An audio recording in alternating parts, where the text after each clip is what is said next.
Arthur Schopenhauer, aphorisme sur la sagesse dans la vie, chapitre de la différence des âges de la vie.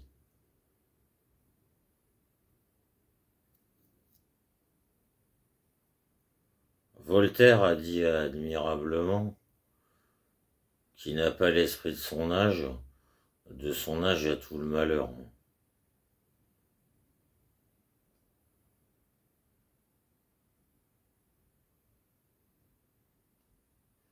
Il nous faut donc, pour clore ces considérations idéologiques, jeter un coup d'œil sur les modifications que l'âge apporte en nous.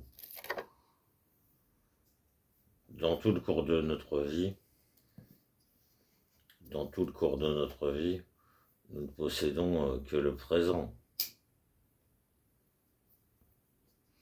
et rien au-delà.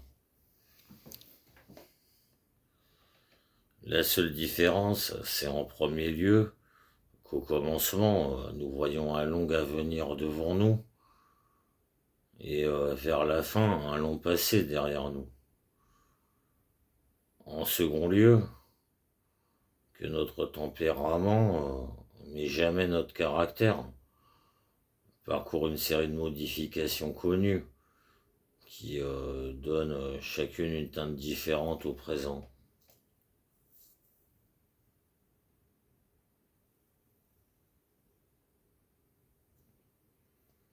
J'ai exposé dans mon grand ouvrage, volume 2, chapitre 31, comment et pourquoi dans l'enfance, nous sommes beaucoup plus portés vers la connaissance que vers la volonté. C'est là-dessus précisément que repose cette félicité du premier quart de la vie qui nous le fait apparaître ensuite derrière nous comme un paradis perdu. Nous n'avons, pendant l'enfance, que des relations peu nombreuses et des besoins limités. Par suite, peu d'excitation de la volonté. La plus grande part de notre être est employée à connaître. L'intellect, comme le cerveau, qui à 7 ans atteint toute sa grosseur, se développe de bonheur, bien qu'il numérise que plus tard, et cherche sans cesse sa nourriture dans tout l'univers de cette existence encore nouvelle où tout, absolument tout, est revêtu du vernis brillant que lui prête le charme de la nouveauté.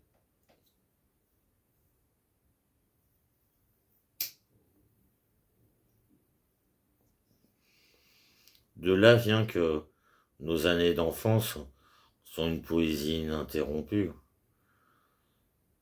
car l'essence de la poésie, comme de tous les arts, est de percevoir dans chaque chose isolée l'idée platonique, c'est-à-dire l'essentiel, ce qui est commun à toute l'espèce.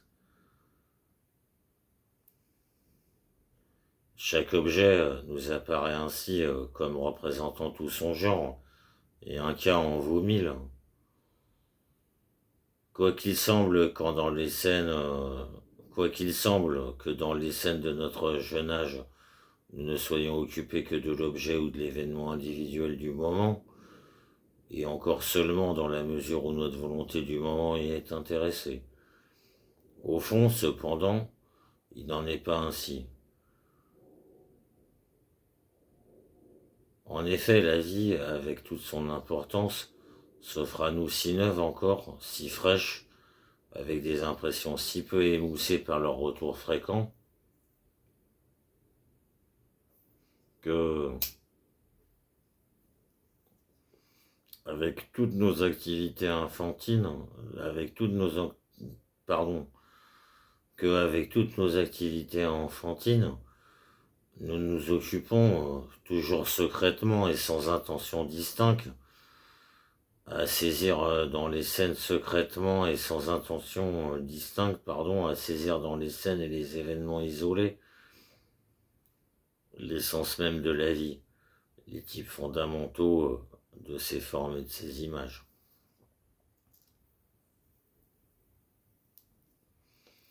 En effet, la vie, avec toute son importance, s'offre à nous si neuve encore, si fraîche, avec des impressions si peu émoussées par leur retour fréquent, qu'avec toutes nos activités enfantines, nous nous occupons, toujours secrètement et sans intention distincte, à saisir dans les scènes et les événements isolés l'essence même de la vie, les types fondamentaux de ces formes et de ces images. Nous voyons, comme l'exprime Spinoza, tous les objets et toutes les personnes, subspécies aeternitis. Plus nous sommes jeunes, plus chaque chose isolément représente pour nous son genre tout entier.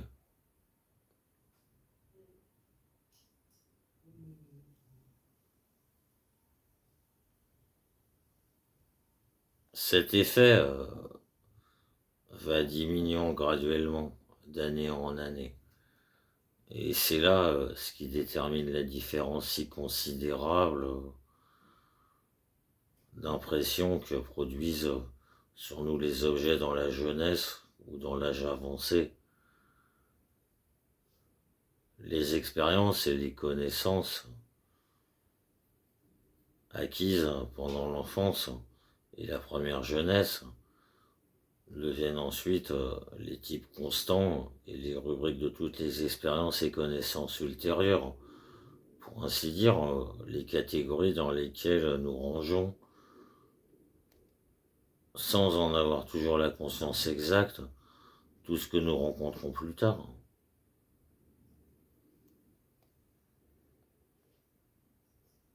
Ainsi se forme, dès nos années d'enfance, le fondement solide de notre manière, superficielle ou profonde, d'envisager le monde. Elle se développe, et se complète par la suite, mais ne change plus dans les points principaux.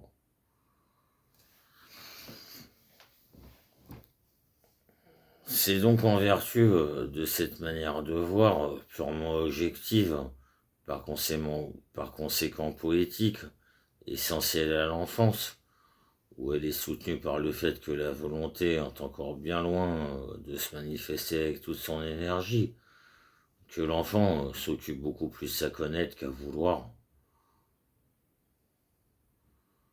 De là ce regard sérieux, contemplatif de certains enfants, dont Raphaël a tiré si heureusement parti pour ses anges, surtout dans sa Madone victime. Surtout dans sa Madone Sixtine.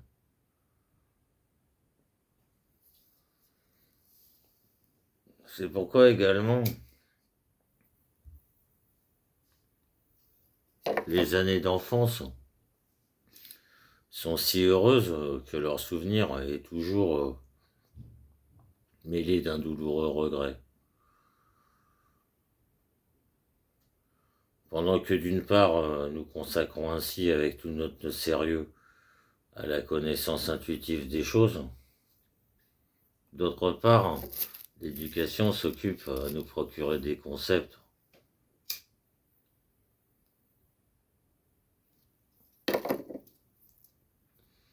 Mais les concepts ne nous donnent pas l'essence propre des choses. Celle-ci, qui constitue le fond et le véritable contenu de toute notre connaissance, repose principalement sur la compréhension intuitive du monde. Mais cette dernière ne peut être acquise que par nous-mêmes et ne saurait d'aucune manière nous être enseignée. D'où il résulte que notre valeur intellectuelle, tout comme notre valeur morale, n'entre pas du dehors dans nous, mais sort du plus profond de notre être. Et toute la science pédagogique d'un Pestalozzi ne parviendra jamais à faire d'un imbécile né un penseur. Non, 1000 fois non. Imbécile né, il doit mourir imbécile. Cette intime compréhension contemplative du monde extérieur nouvellement offert à notre vue explique aussi pourquoi tout ce qu'on a vu et appris pendant l'enfance se grave si fortement dans la mémoire. En effet, nous y sommes occupés exclusivement. Rien ne nous en a distrait. et nous avons considéré les choses que nous voyons comme uniques de leur espèce, bien plus comme les seules existantes.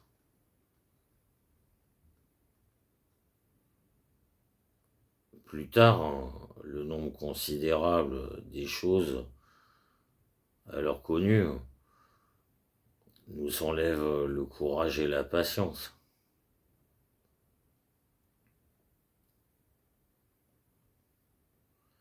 Plus tard, le nombre considérable des choses alors connues nous enlève le courage et la patience. Si l'on veut bien se rappeler ici ce que j'ai exposé dans le deuxième volume de mon grand ouvrage, chapitre 30, savoir que l'existence objective de toute chose, c'est-à-dire la représentation pure, est toujours agréable, tandis que leur existence subjective qui est dans le vouloir est fortement mélangée de douleur et de chagrin, alors on admettra bien comme expression résumée de la chose la proposition suivante. Toutes les choses sont belles, toutes les choses sont belles à la vue et affreuses dans leur être. Herrlich zu sehen, aber schrecklich zu sein. Il résulte de tout ce qui précède que pendant l'enfance, les objets nous sont connus bien plus par le côté de la vue, c'est-à-dire de la représentation, de l'objectivité, que par celui de l'être, qui est en même temps celui de la volonté.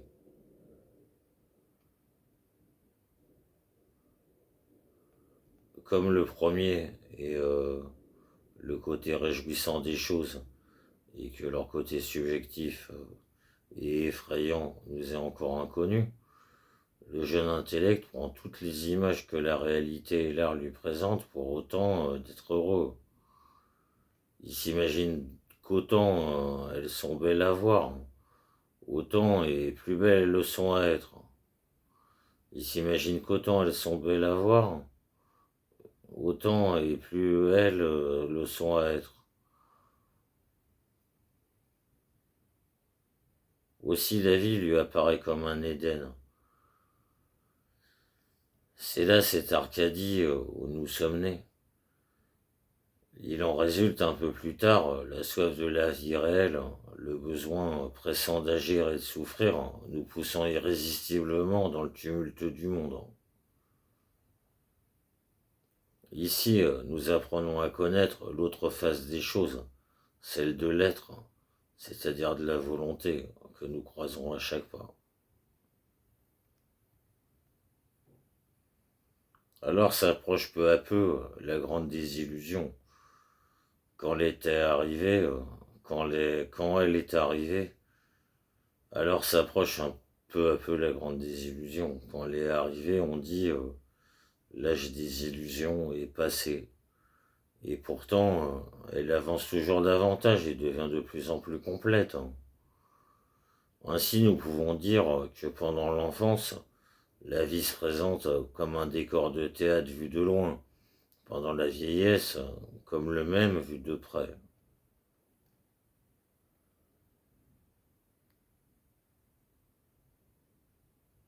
Voici encore un sentiment qui vient contribuer au bonheur de l'enfance. Ainsi qu'au commencement du printemps, tout feuillage a la même couleur et presque la même forme.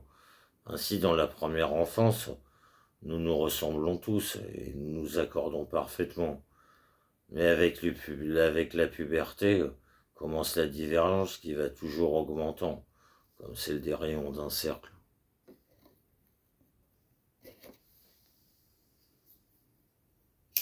Ce qui trouble,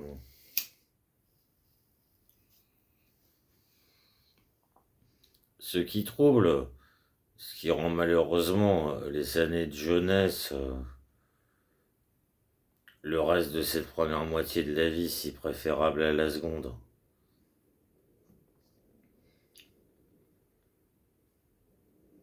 C'est la chasse au bonheur entreprise dans la ferme conviction qu'on peut le rencontrer dans l'existence.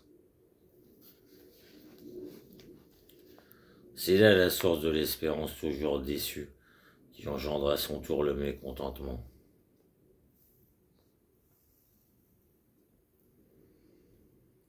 Les images trompeuses d'un vague rêve de bonheur flottent devant nos yeux sous des formes capricieusement choisies, et nous cherchons vainement leur original. Aussi sommes-nous pendant la jeunesse presque toujours mécontents de notre état et de notre entourage, quel qu'il soit, car c'est à eux que nous attribuons ce qui revient partout à l'inanité et à la misère de la vie humaine, avec lesquels nous faisons connaissance pour la première fois en ce moment, après nous être entendus à bien autre chose. Après nous être entendus à bien autre chose. On gagnerait beaucoup à enlever on gagnerait beaucoup à enlever de bonheur par des enseignements convenables. Cette illusion propre à la jeunesse qu'il y a beaucoup à trouver dans le monde.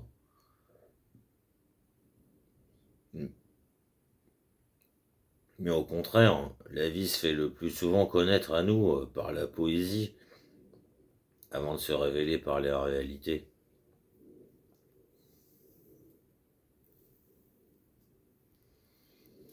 À l'aurore de notre jeunesse, les scènes que l'art nous dépeint, c'était brillantes à nos yeux. Et nous voilà tourmentés du désir de les voir réalisés, de saisir l'arc-en-ciel. Le jeune homme attend sa vie sous la forme d'un roman intéressant, ainsi naît cette illusion que j'ai décrite dans le deuxième volume de mon ouvrage des Acités. Car ce qui prête leur charme à toutes ces images, c'est que précisément elles ne sont que des images et non des réalités, et qu'en les contemplant, nous nous trouvons dans l'état de calme et de contentement parfait de la connaissance pure.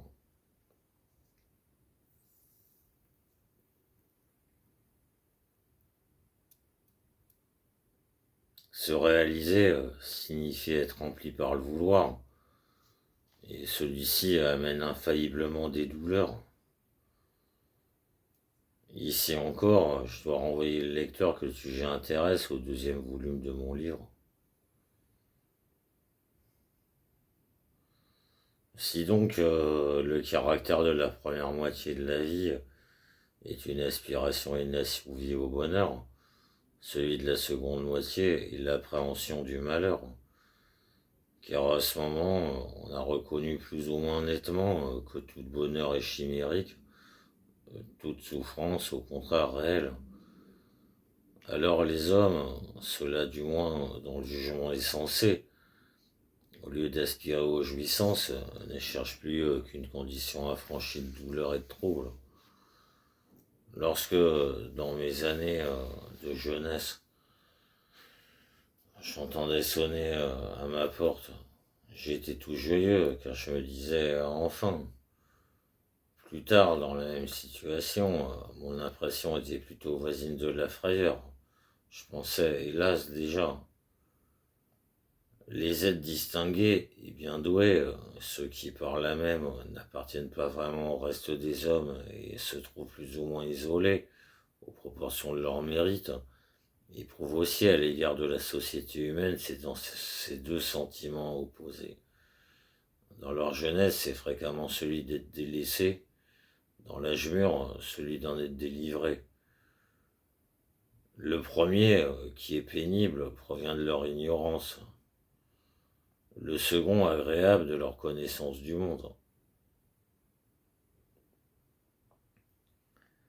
Par conséquent, la seconde moitié de la vie, comme la seconde partie d'une période musicale,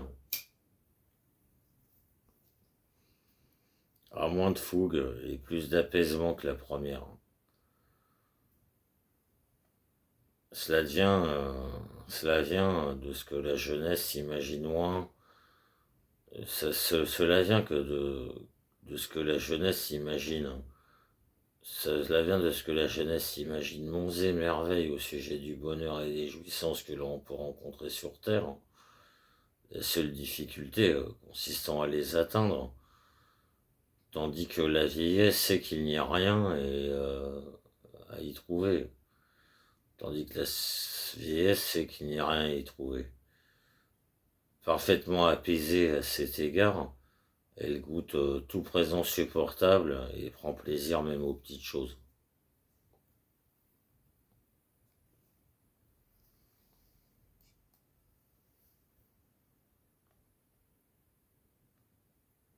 Ce que l'homme mûr a gagné par l'expérience de la vie, ce qui fait qu'il voit le monde autrement que l'adolescent et les jeunes hommes, c'est avant tout l'absence de prévention.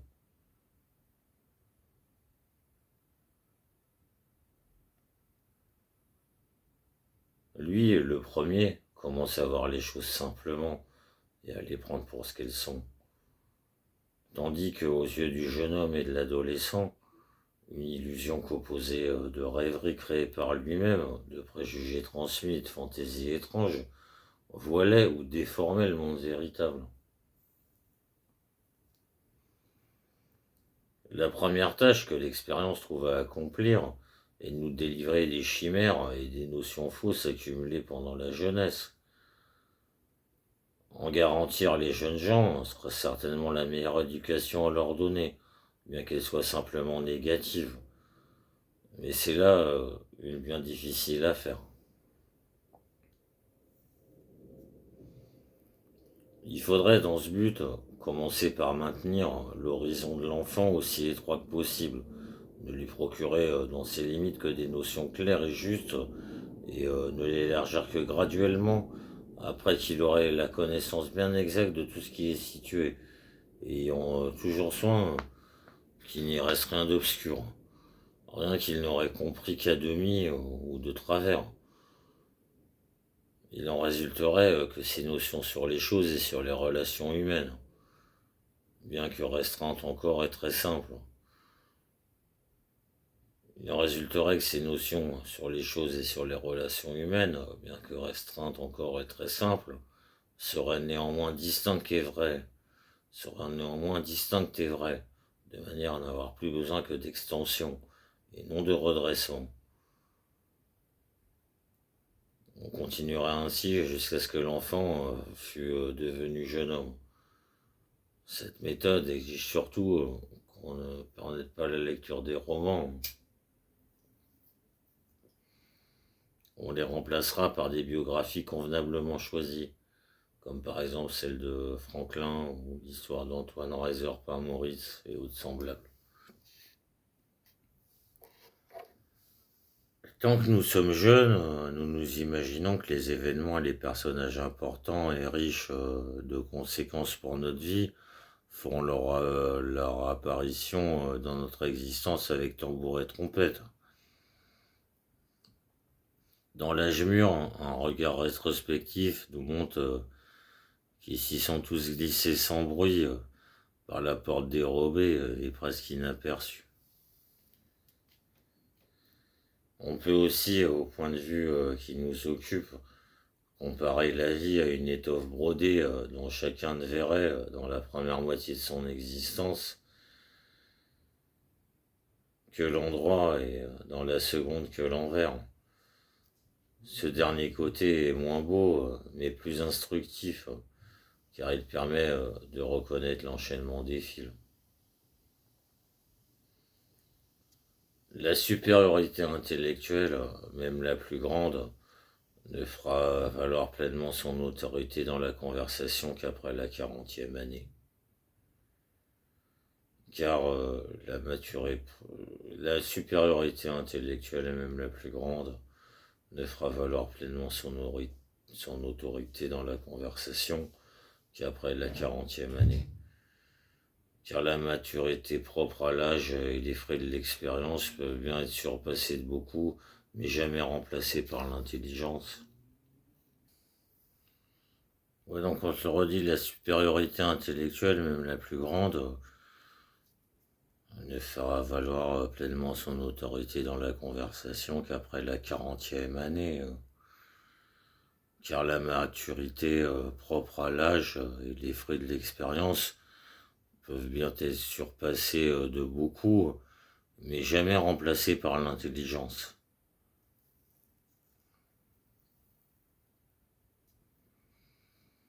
Ces conditions fournissent, même à l'homme le plus ordinaire, un contrepoids opposé à la force du plus grand esprit, tant que celui-ci est encore jeune. Je ne parle ici que de la personnalité, non des œuvres.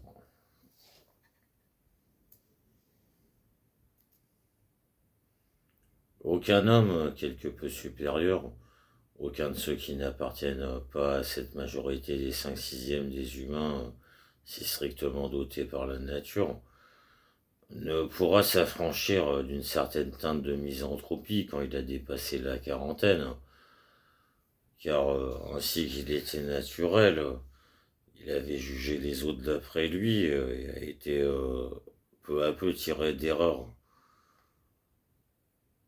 Il a compris qu'ils sont bien arriérés par rapport à lui, soit par la tête, soit par le cœur, le plus souvent même par les deux, et qu'ils ne pourront jamais balancer leur compte. Aussi évite-t-il volontairement tout commerce avec eux, comme du reste, tout homme aimera ou haïra la solitude, c'est-à-dire sa propre société en proportion de sa valeur intérieure.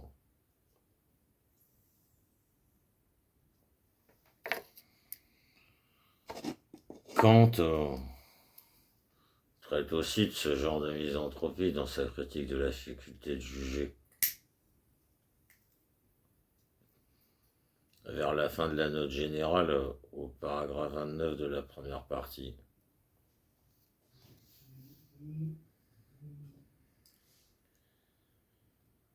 C'est un mauvais symptôme au point de vue moral comme au point de vue intellectuel pour un jeune homme de se retrouver facilement au milieu des menées humaines. C'est un mauvais symptôme. C'est un mauvais symptôme au point de vue moral comme au point de vue intellectuel pour un jeune homme de se retrouver facilement au milieu des menées humaines, d'y être bientôt à son aise et d'y pénétrer comme préparé à l'avance. Cela annonce de la vulgarité. Par contre, une attitude décontenancée, hésitante, maladroite et à contresens, est en pareille circonstance l'indice d'une nature de noble espèce.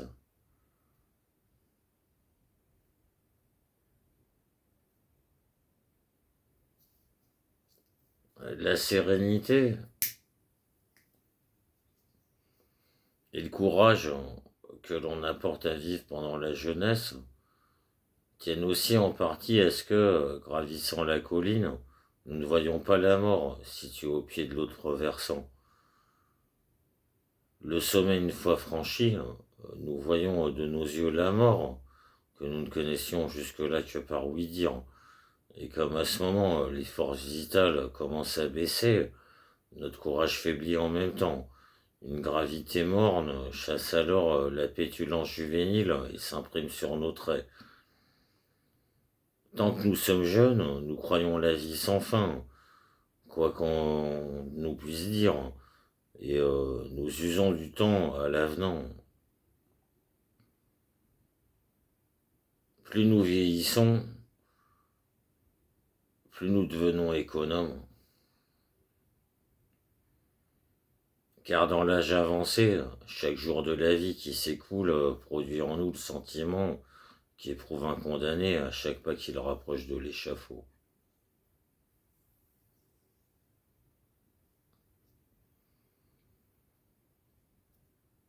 Considéré du point de vue de la jeunesse, la vie est un avenir infiniment long.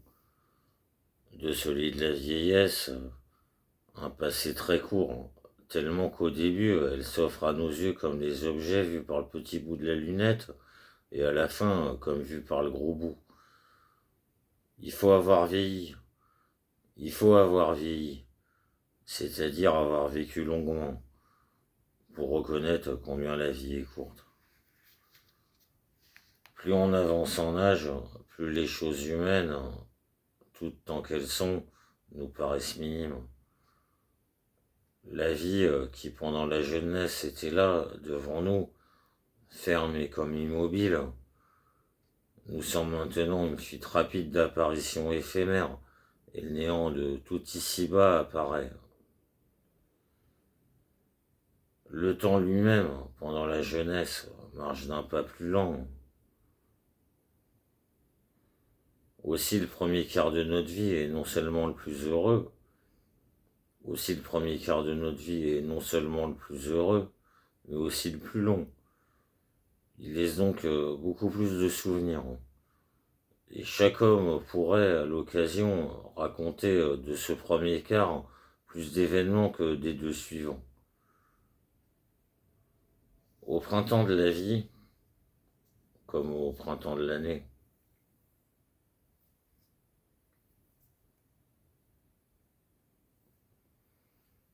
au printemps de la vie comme au printemps de l'année, les journées finissent même par devenir d'une longueur accablante. À l'automne de la vie, comme à l'automne de l'année, elles sont courtes, mais plus sereines et plus constantes.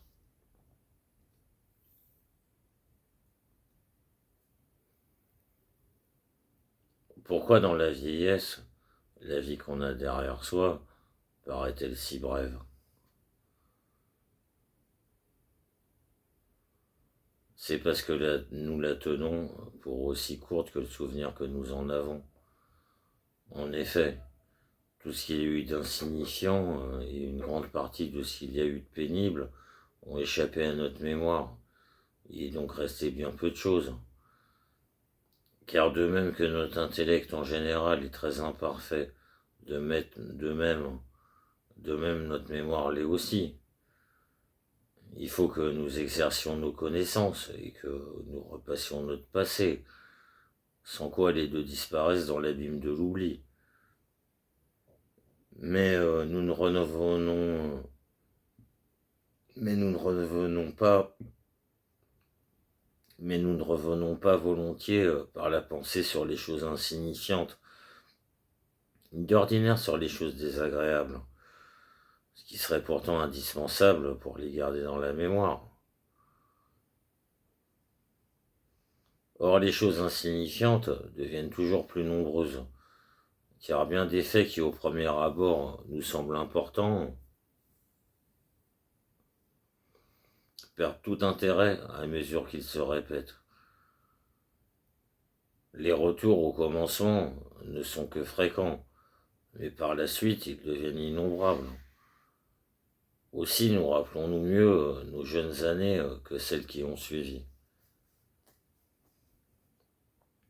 Plus nous vivons longtemps, moins il y a d'événements qui nous semblent assez graves ou assez significatifs pour mériter d'être passés, ce qui est l'unique moyen d'en garder le souvenir. À peine ont-ils passé, nous les oublions. Et voilà pourquoi le temps fuit, laissant de moins en moins de traces derrière soi.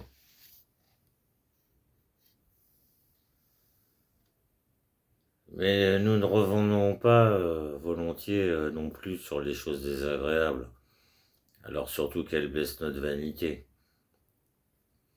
Et c'est le cas le plus fréquent, car peu de désagréments nous arrivent sans notre faute. Nous oublions donc également beaucoup de choses pénibles. C'est par l'élimination de ces deux catégories d'événements que notre mémoire devient si courte. Elle le devient à propos, c'est par l'élimination de ces deux catégories d'événements que notre mémoire devient si courte. Et elle le devient à proportion, d'autant plus que la matière est plus longue.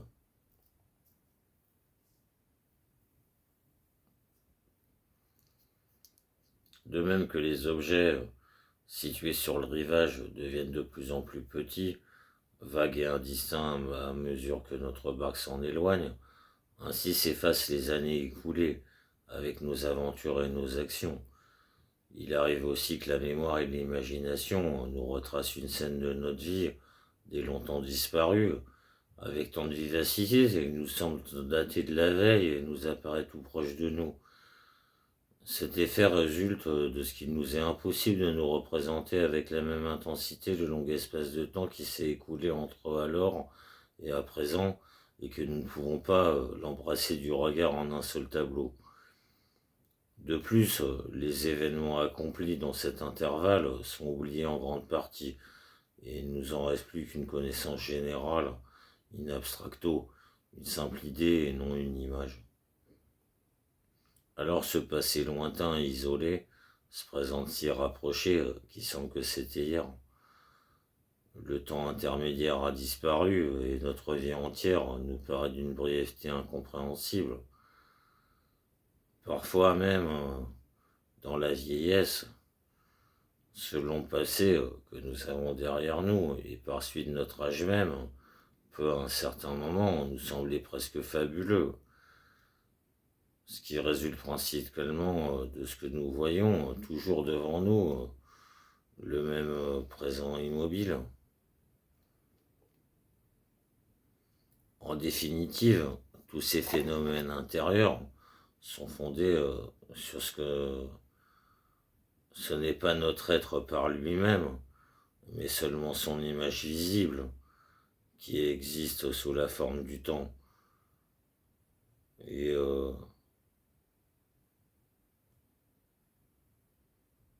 sur ce que le présent est le point de contact entre le monde extérieur et nous, entre l'objet et le sujet.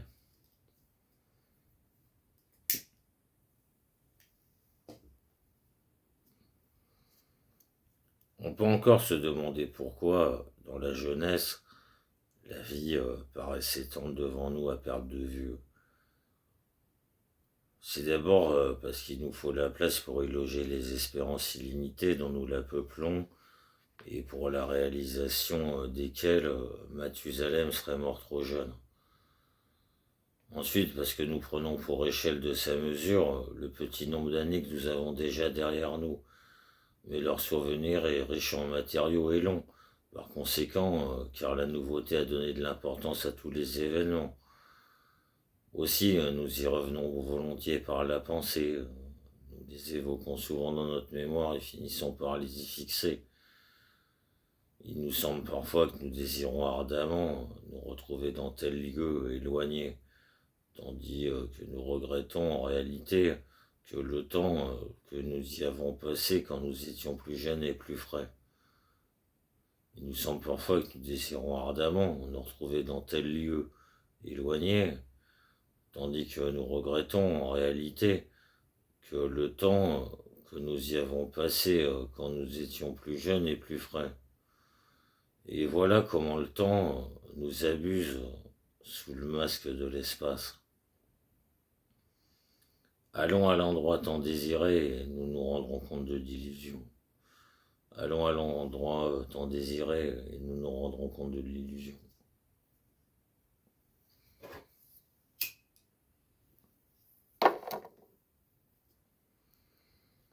Il existe deux voies pour atteindre. Il existe deux voies pour atteindre un âge très avancé. Toutefois, à la condition sine qua non de posséder une constitution intacte. Pour l'expliquer, prenons l'exemple de deux lampes qui brûlent. L'une brûlera longtemps parce qu'avec peu d'huile, elle a une mèche très mince. L'autre parce qu'avec une forte mèche, elle a aussi beaucoup d'huile. L'huile, c'est la force vitale. La mèche, on est l'emploi appliqué à n'importe quel usage.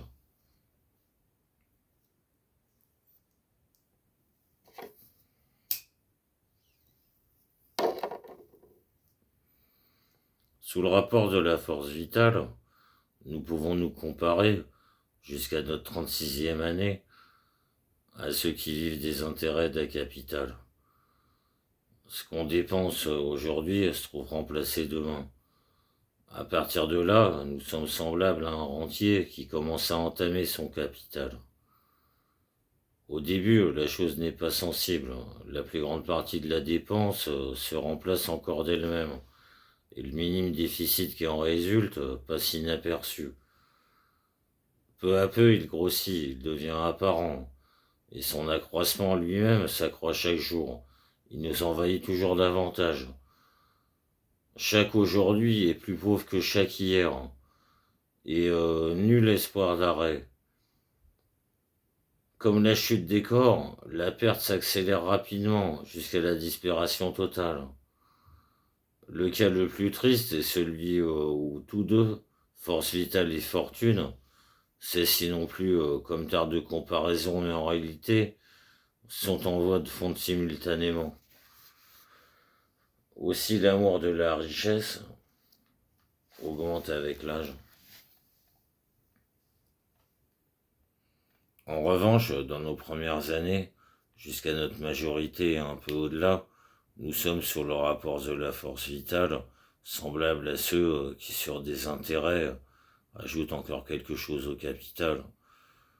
Non seulement ce qu'on dépense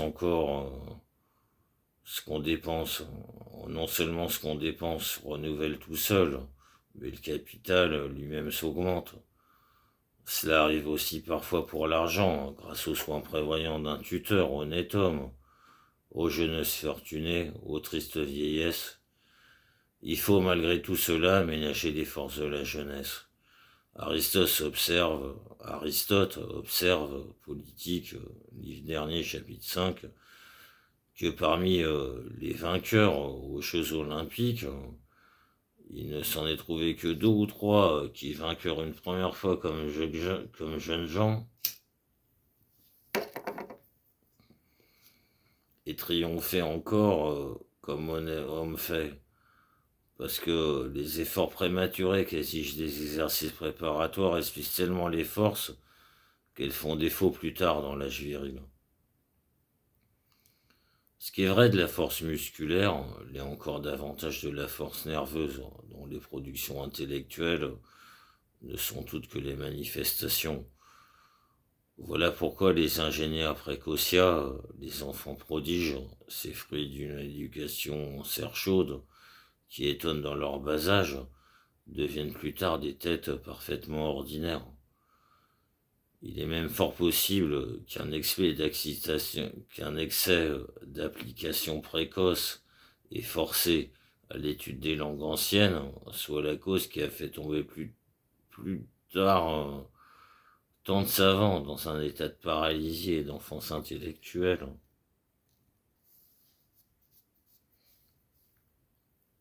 J'ai remarqué que le caractère chez la plupart des hommes semble être plus particulièrement adapté à un des âges de la vie, de manière que c'est à cet âge-là qui se présente sous leur jour le plus favorable.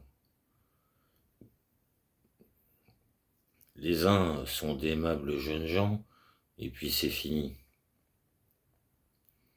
D'autres, dans leur maturité, sont des hommes énergiques et actifs auxquels l'âge, en avançant, enlève toute valeur. D'autres, enfin, se présentent le plus avantageusement dans la vieillesse, pendant laquelle ils sont plus doux, parce qu'ils ont plus d'expérience et plus de calme. C'est le cas le plus fréquent chez les Français. Cela doit provenir de ce que le caractère lui-même a quelque chose de juvénile, de viril ou de sénile, en harmonie avec l'âge correspondant ou amendé par cet âge.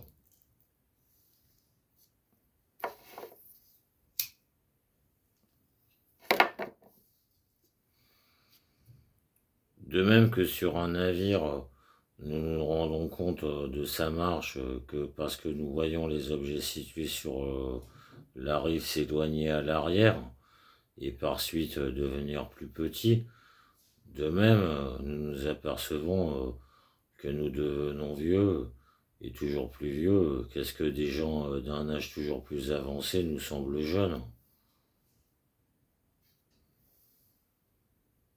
Nous avons déjà examiné plus haut comment et pourquoi, à mesure qu'on vieillit, tout ce qu'on a vu, toutes les actions et tous les événements de la vie laissent dans l'esprit des traces de moins en moins nombreuses. Ainsi considéré, la jeunesse est le seul âge où nous vivons avec entière conscience.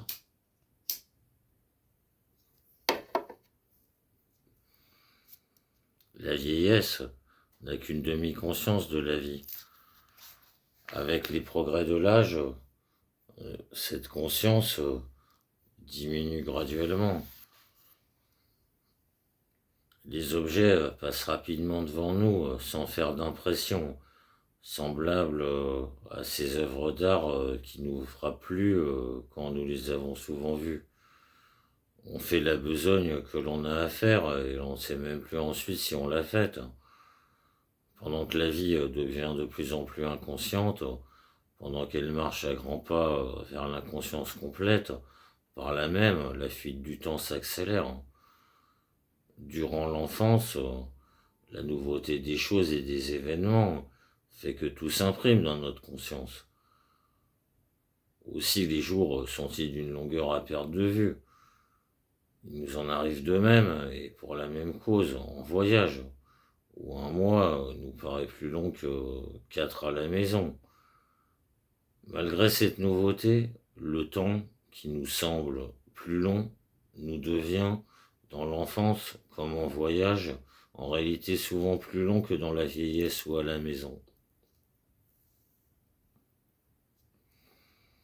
Mais insensiblement, l'intellect s'émousse tellement par la longue habitude mais insensiblement, pardon, mais insensiblement, l'intellect s'émousse tellement par la longue habitude des mêmes perceptions que de plus en plus, tout finit par glisser sur lui sans l'impressionner, ce qui fait que les jours deviennent toujours plus insignifiants et conséquemment toujours plus courants.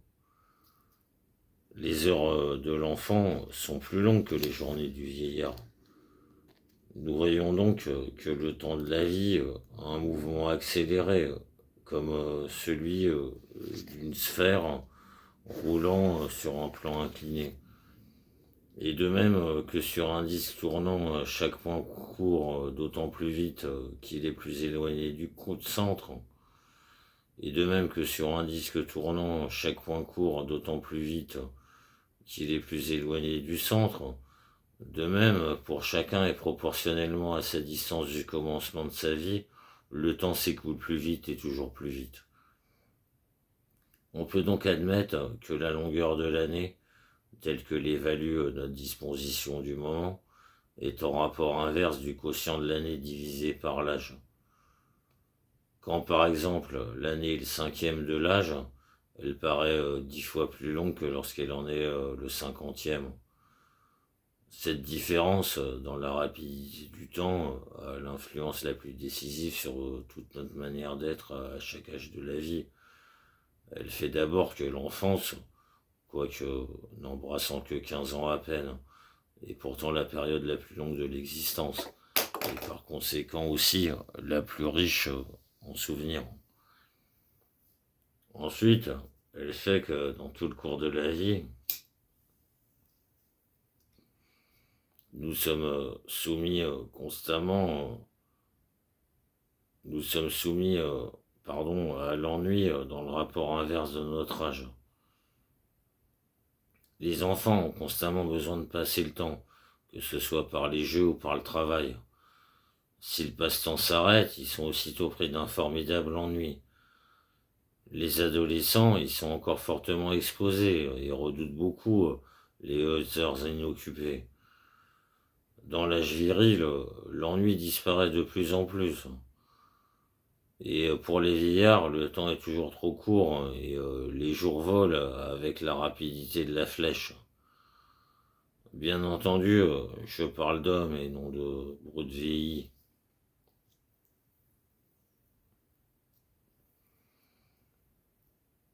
L'accélération dans la marche du temps supprime donc le plus souvent l'ennui dans un âge plus avancé.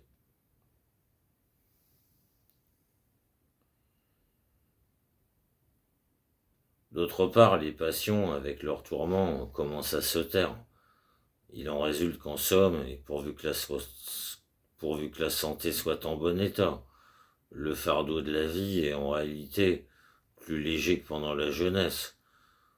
Aussi appelle-t-on l'intervalle qui précède l'apparition de la débilité et des infirmités de la vieillesse les meilleures années.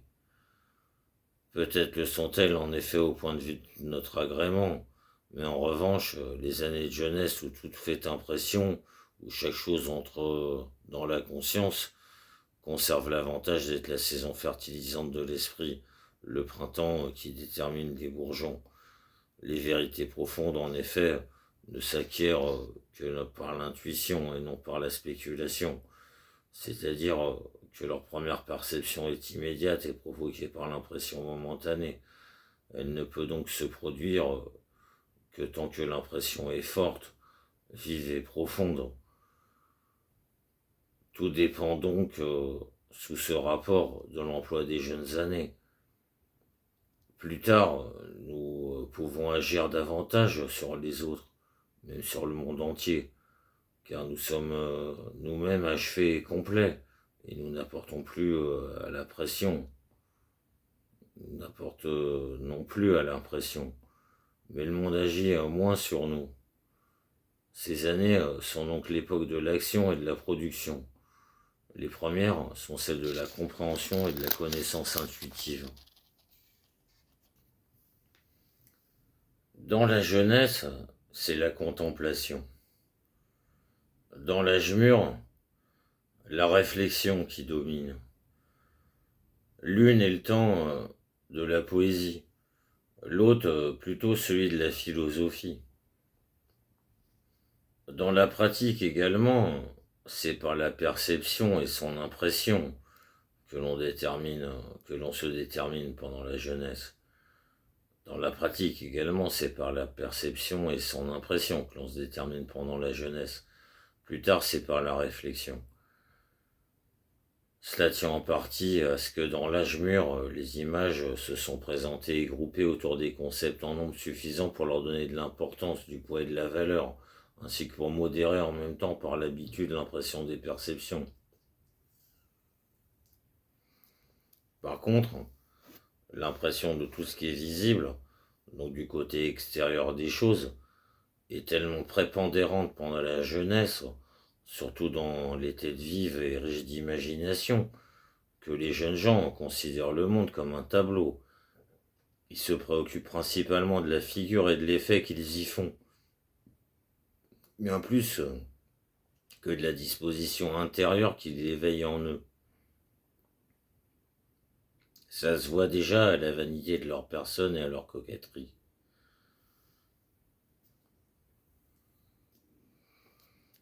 La plus grande énergie, la plus grande énergie et la plus haute tension des forces intellectuelles se manifeste indubitablement pendant la jeunesse et jusqu'à la 35e année au plus tard.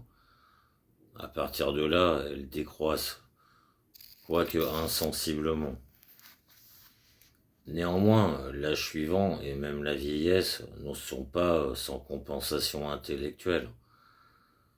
C'est à ce moment que l'expérience et l'instruction ont acquis toute leur richesse. On a eu le temps et l'occasion de considérer les choses sous toutes leurs faces et de les méditer. On les a rapprochées les unes des autres. Et on a découvert les points par où elles se touchent, les parties par où elles se joignent. C'est maintenant, par conséquent, qu'on les saisit bien, et dans leur enchaînement complet. Tout s'est éclairci. C'est pourquoi l'on sait plus à fond les choses même que l'on savait déjà dans la jeunesse, car pour chaque notion, on a plus de données. Ce que l'on croyait savoir quand on était jeune, on le sait réellement dans l'âge mûr. En outre, on sait effectivement davantage et l'on possède des connaissances raisonnées dans toutes les directions, et par là même solidement enchaînées. Tandis que dans la jeunesse, notre savoir est toujours défectueux et fragmentaire. L'homme parvenu à un âge bien avancé aura seul une idée complète et juste de la vie, parce qu'il embrasse du regard dans son ensemble et dans son courant naturel, et surtout parce qu'il ne la voit plus comme les autres uniquement du côté de l'entrée, mais aussi du côté de la sortie. Ainsi placé, il en reconnaît pleinement le néant, pendant que les autres sont encore le jouet de cette illusion constante que c'est maintenant que ce qu'il y a de vraiment bon va arriver. En revanche, pendant la jeunesse, il y a plus de conception. Il s'ensuit que l'on est en état de produire davantage avec le peu que l'on connaît. Dans l'âge mûr, il y a plus de jugement, de pénétration et de profondeur. C'est déjà pendant la jeunesse que l'on recueille les matériaux de ses notions propres, de ses vues originales et fondamentales, c'est-à-dire de tout ce qu'un esprit privilégié est destiné à donner en cadeau au monde. Mais ce n'est que bien des années plus tard qu'il devient de son sujet, qu'il devient maître de son sujet. On trouvera la plupart du temps que les grands écrivains n'ont livré leur chef-d'œuvre que vers leur 50e année. Mais la jeunesse n'en reste pas moins la racine de l'arbre de la connaissance, bien que ce soit la couronne de l'arbre qui porte les fruits. Mais de même que chaque époque, même la plus pitoyable, se croit plus sage que toutes celles qui l'ont précédé, de même, à chaque âge, l'homme se croit supérieur à ce qu'il était auparavant. Tous les deux font souvent erreur. Pendant des années de la croissance physique, où nous grandissons également en force intellectuelle et en connaissance, l'aujourd'hui s'habitue à regarder l'hier avec dédain.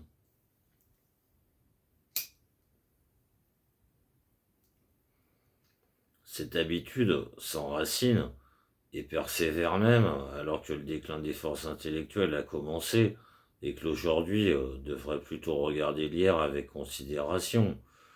On déprécie trop à ce moment les productions et les jugements de ces jeunes années. Il est à remarquer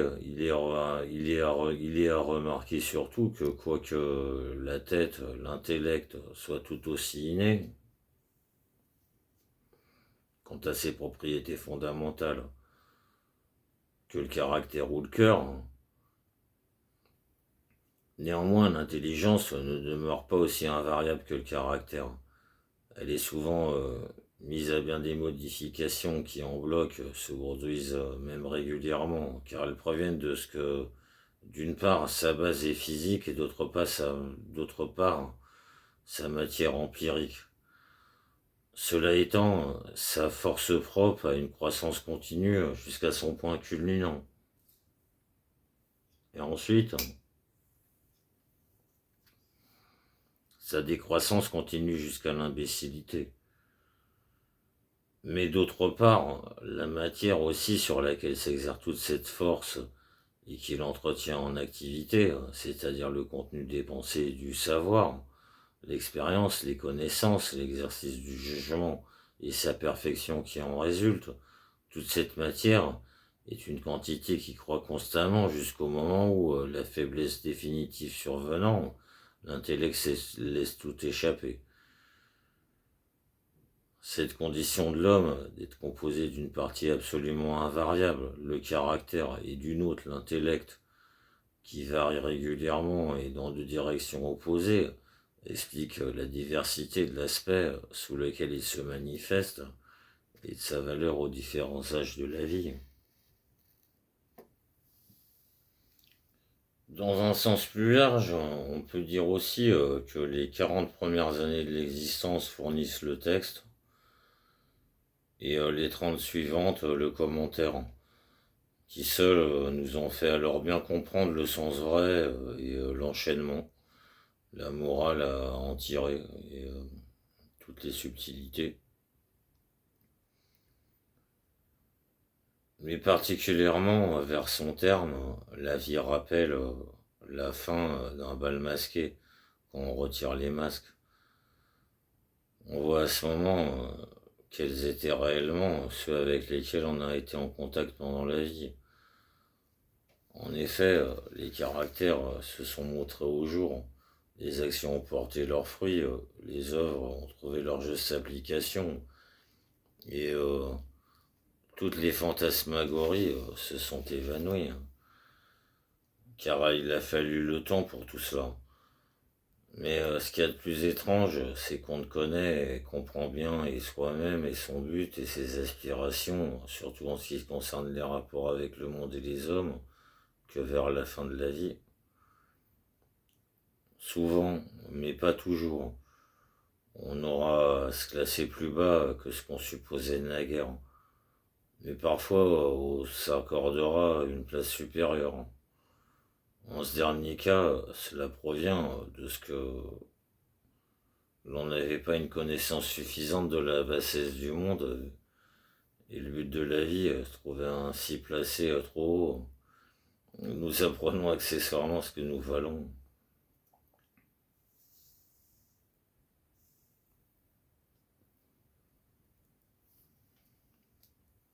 On a coutume d'appeler la jeunesse le temps heureux et la vieillesse le temps triste de la vie. Cela serait vrai si les passions rendaient heureux, mais ce sont elles qui ballottent la jeunesse de ça et de là, tout en lui donnant un peu de joie et beaucoup de souffrance. Elle n'agite plus l'âge froid qui revêt bientôt une apparence contemplative, car la connaissance devient libre et prend la haute main. Or la connaissance est par elle-même exemple de douleur. Par conséquent, plus elle prédominera dans la conscience, plus celle-ci sera heureuse. On n'a qu'à réfléchir que toute jouissance est de nature négative et la douleur positive pour comprendre que les passions ne sauraient rendre heureux et que l'âge n'est pas à plaindre parce que quelques jouissances lui sont interdites. Toute jouissance n'est que l'apaisement d'un besoin et on n'est pas plus malheureux de perdre la jouissance en même temps que le besoin qu'on ne l'est de ne pouvoir plus manger après avoir dîné ou de devoir veiller après une pleine nuit de sommeil. Platon, dans son introduction à la République, a bien autrement raison d'estimer la vieillesse heureuse d'être délivrée de l'instinct sexuel qui jusque-là nous troublait sans relâche.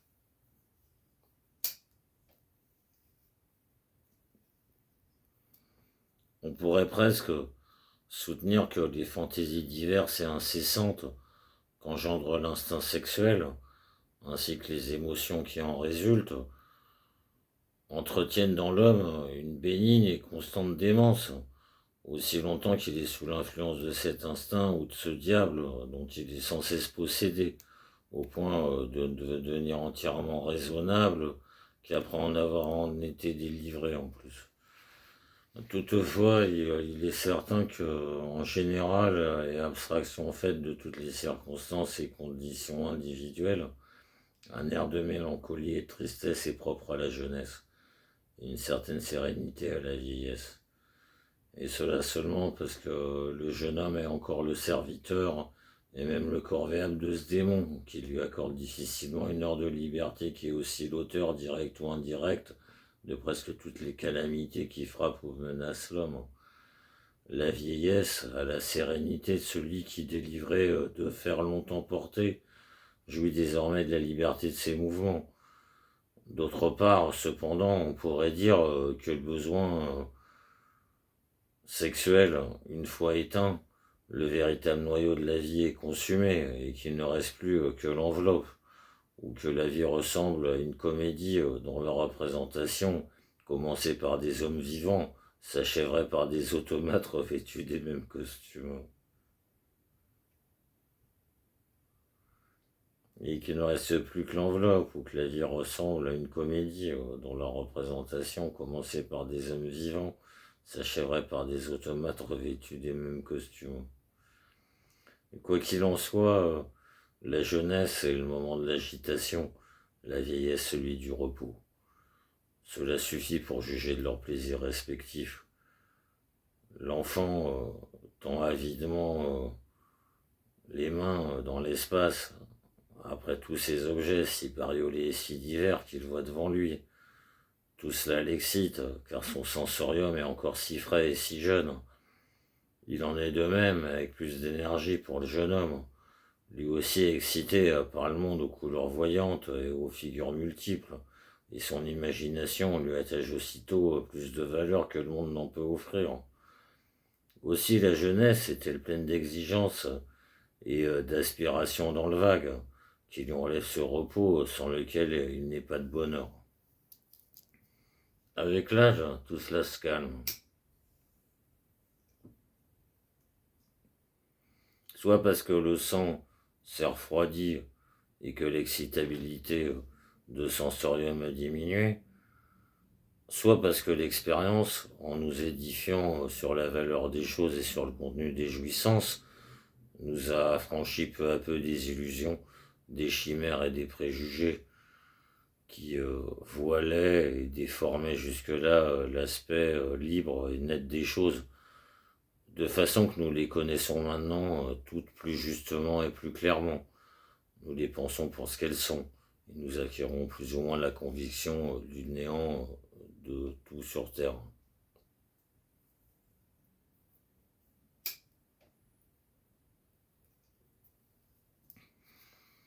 C'est précisément ce qui donne à presque tous les vieillards, même à ceux d'une intelligence fort ordinaire, une certaine apparence de sagesse qui les distingue des plus jeunes qu'eux. Mais tout cela produit principalement le calme intellectuel, qui est un élément important, je dirais même la condition et l'essence même du bonheur. Tandis que le jeune homme croit qu'il pourrait conquérir en ce monde Dieu, c'est quelle merveille, s'il savait où les trouver. Le vieillard est pénétré de la maxime de l'Ecclésiaste, tout est vanité. Il sait bien maintenant que toutes les noix sont creuses, quelque dorées qu'elles puissent être.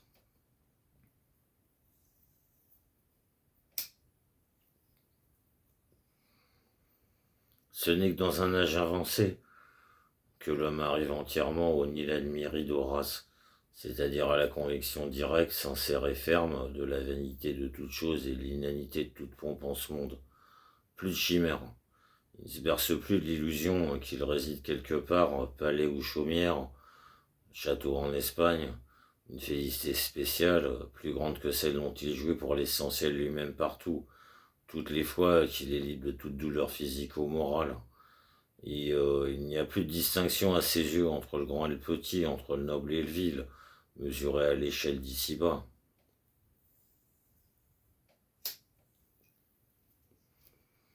Cela donne au vieillard un calme d'esprit particulier, qui lui permet de regarder, en souriant, les vains prestiges de ce monde. Il est complètement désabusé. Il sait que la vie humaine, quoi qu'on fasse pour l'accoutrer et l'attifer, ne tarde pas à se montrer dans toute sa misère, à travers ses oripeaux de foire. Il sait, quoi qu'on fasse pour la peindre et l'orner, elle est en somme toujours la même chose, c'est-à-dire une existence dont il faut estimer la valeur réelle par l'absence des douleurs, et non par la présence des plaisirs, encore moins du faste. Le trait fondamental et caractéristique de la vieillesse est le désabusement. Plus de ces illusions qui donnaient à la vie son charme et à l'activité leur aiguillon. On a reconnu le néant et la vanité de toutes les magnificences de ce monde, surtout de la pompe, de la splendeur et de l'éclat des grandeurs.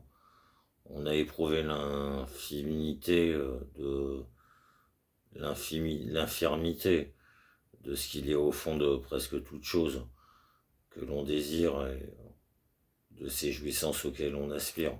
Et on arrivait aussi peu à peu à se convaincre de la pauvreté du vide et de l'existence. Ce n'est qu'à 70 ans que l'on comprend bien le premier verset de l'Ecclésiaste. Mais c'est là ce qui donne aussi à la vieillesse une certaine teinte morose. On croit communément que la maladie et l'ennui sont le lot de l'âge. La première ne lui est pas essentielle, surtout quand on a la perspective d'atteindre une vieillesse très avancée, car crescente vinta, crescit sanitus et morbus. Et quant à l'ennui, j'ai démontré plus haut la vieillesse, j'ai démontré plus haut pourquoi, et quant à l'ennui, j'ai démontré plus haut pourquoi la vieillesse a moins à le redouter que la jeunesse. L'ennui n'est pas non plus le compagnon obligé de la solitude. vers laquelle effectivement l'âge nous pousse pour des motifs faciles à saisir. Il s'accompagne que ceux qui n'ont connu que les jouissances des sens et les plaisirs de la société, et qui ont laissé leur esprit sans l'enrichir et leurs facultés sans les développer.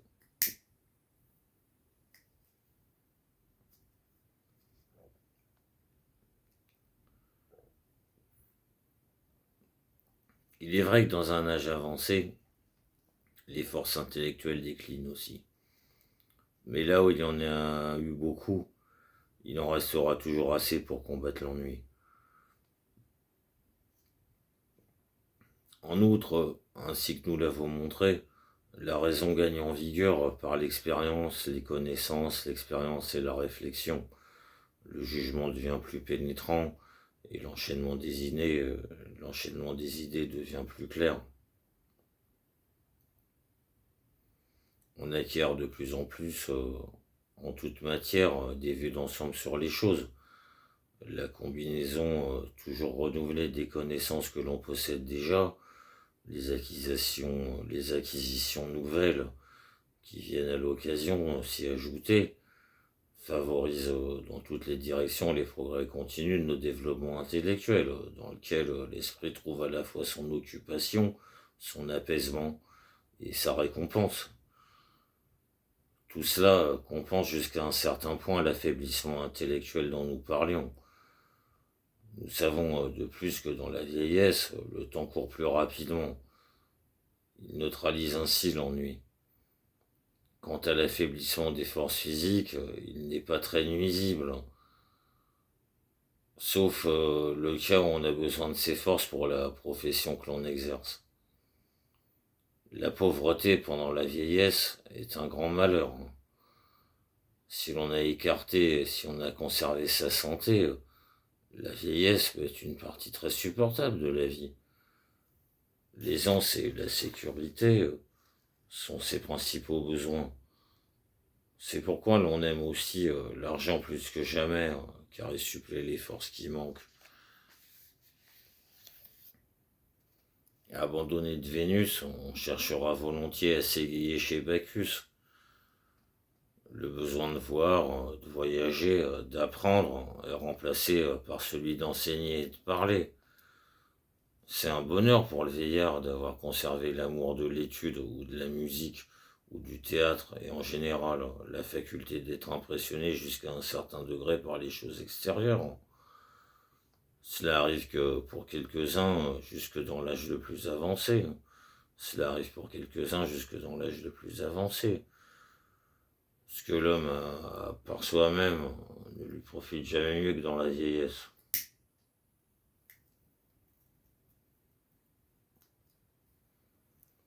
Mais il est vrai de dire que la plupart des individus, ayant été de tout temps obtus d'esprit, deviennent de plus en plus des automates à mesure qu'ils avancent dans la vie. Ils pensent, ils disent, ils font toujours la même chose. Et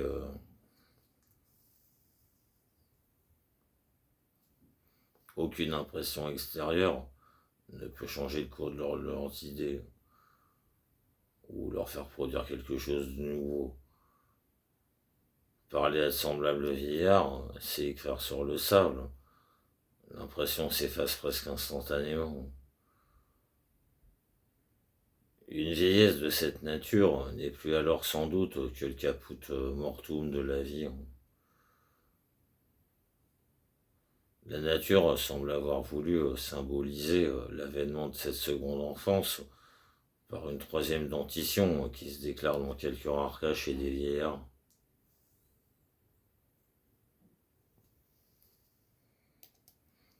L'affaiblissement progressif de toutes les forces à mesure qu'on vieillit est certes une bien triste chose, mais nécessaire et même bienfaisante.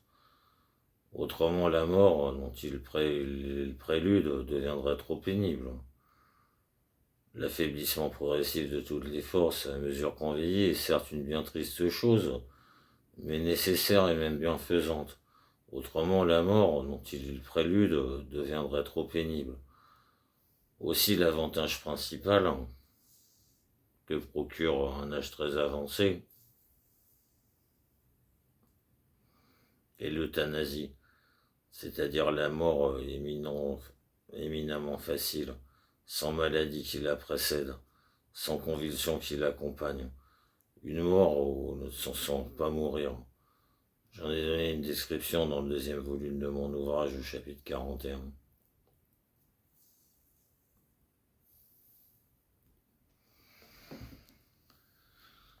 Les Upanishads véridiques, volume 2, donnent 100 ans pour la durée naturelle de la vie, et avec raison à mon avis. En effet, j'ai remarqué que ceux-là seulement qui dépassent 90 ans ont le privilège de finir par l'euthanasie, c'est-à-dire qu'ils meurent sans maladie, sans apoplexie, sans convulsion, sans râle, quelquefois même sans pâlir, le plus souvent assis après leur repas. Il serait plus exact de dire qu'ils ne meurent pas, ils cessent de vivre seulement. À tout âge antérieur à celui-là, on ne meurt que de maladie, donc prématurément.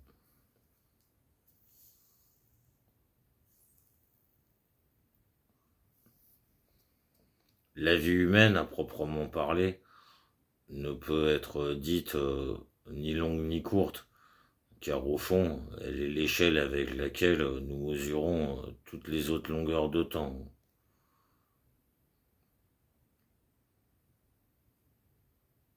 La différence fondamentale entre la jeunesse et la vieillesse reste toujours celle-ci, que la première a la vie, la seconde la mort en perspective, que par conséquent, l'une possède un passé court avec un long avenir, et l'autre l'inverse. Sans doute le vieillard n'a plus que la mort devant soi, mais les jeunes a la vie, et il s'agit maintenant de savoir laquelle des deux perspectives offre le plus d'inconvénients. Et si à tout prendre, la vie n'est pas préférable à avoir derrière que devant soi. L'Ecclésiaste n'a-t-il pas déjà dit le jour de la mort est meilleur que le jour de la naissance? En tout cas, demander à vivre longtemps est un souhait téméraire, hein, car quen largo vida vive mucho mal vide, qui vit longtemps voit beaucoup de mal, dit un proverbe espagnol.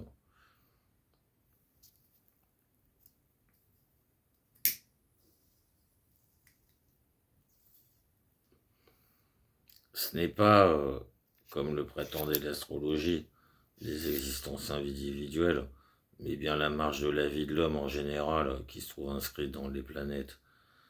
En ce sens que dans leur ordre, elles correspondent chacune à un âge et que la vie est gouvernée à tour de rôle par chacune d'entre elles. Mercure régit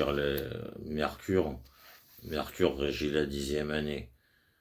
Comme cette planète, l'homme se meut avec rapidité et facilité. Mercure régit la 10e année. Comme cette planète, l'homme se meut avec rapidité et facilité dans une orbite très restreinte. La moindre vétille est pour lui une cause de perturbation. Mais il apprend beaucoup et aisément, sous l'empire du dieu de la ruse et de l'éloquence. Avec la 20e année commence le règne de Vénus. L'amour et les femmes le possèdent entièrement. Dans la 30e année, c'est Mars qui domine. À cet âge, l'homme est violent, fort, audacieux, belliqueux et fier. À 40 ans, ce sont les 4 petites planètes qui gouvernent. Le champ de sa vie augmente. Il est fruguier, c'est-à-dire qu'il se consacre à l'utile, de par la vertu de Cérès. Il a son foyer domestique de par Vesta. Il a appris ce qu'il a besoin de savoir par l'influence de Pallas et pareil à Junon, l'épouse règne en maîtresse dans la maison. Dans la 50e année, domine Jupiter.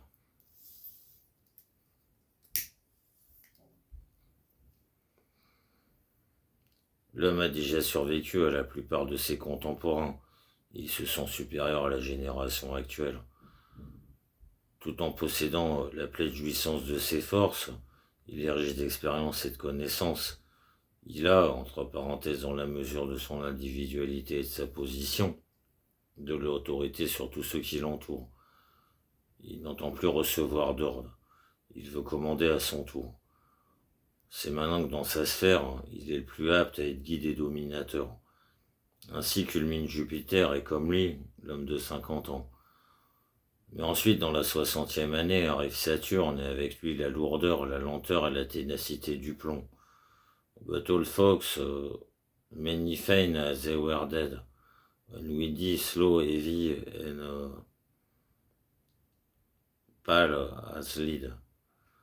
Même beaucoup de vieillards ont l'air d'être déjà morts. Ils sont pâles, lents, lourds et inertes comme le plomb. Shakespeare, Roméo et Juliette, acte 2, scène 3. Enfin vient Uranus. C'est le moment d'aller au ciel, comme on dit. Je ne puis tenir compte ici de Neptune. Ainsi l'a-t-on nommé par réflexion, du moment que je ne peux pas l'appeler de son vrai nom, qui est Eros. Sans quoi, j'aurais voulu montrer comment le commencement se relie à la fin, et de quelle manière Eros est en connexion mystérieuse avec la mort, connexion en vertu de laquelle l'Orcus ou l'Amentes des Égyptiens, d'après Plutarque de Iside, et par conséquent, non, mais aussi, j'aurais montré comment la mort est le grand réservoir de la vie. C'est bien de là, oui, de là, c'est de l'Orcus que tout vient. Et c'est là qu'a déjà été tout ce qu'il y a vie en ce moment.